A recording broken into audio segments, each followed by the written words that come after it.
Okay, he charges $92 if it takes him less than or equal to 4 hours.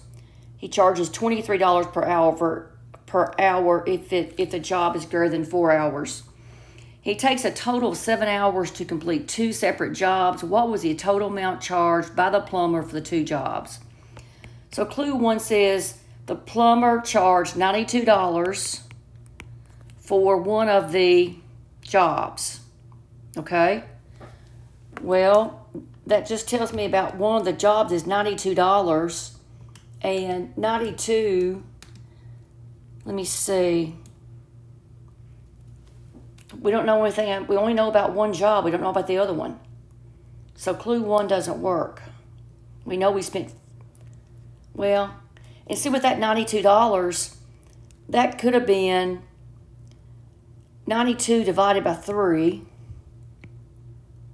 92 divided by 23 is 4. 4 and 3 is 12, yeah. So he could have spent, this could have been one job at 4 hours, or it could have been, let me see. It could have been 4 hours at $23. But we don't know which it is. You see what I'm saying? It could have been, this could have been the total job, or it could have been at a rate of $23. So I'm not sure which one. So forget about clue 1 and do clue 2. The plumber charged $138 for one of the 2 jobs.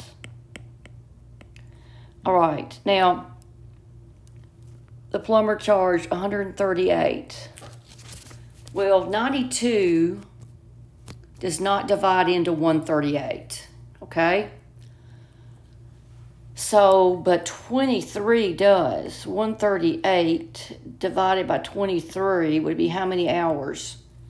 138 divided by 23 is 6 hours. But he spent a total of 7 hours. So he spent, what did the question say? What was the total amount charged? Okay.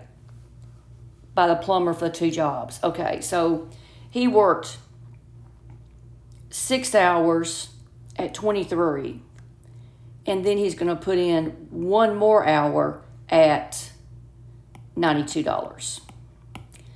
So if you, that was just clue 2 by itself, so your answer is B.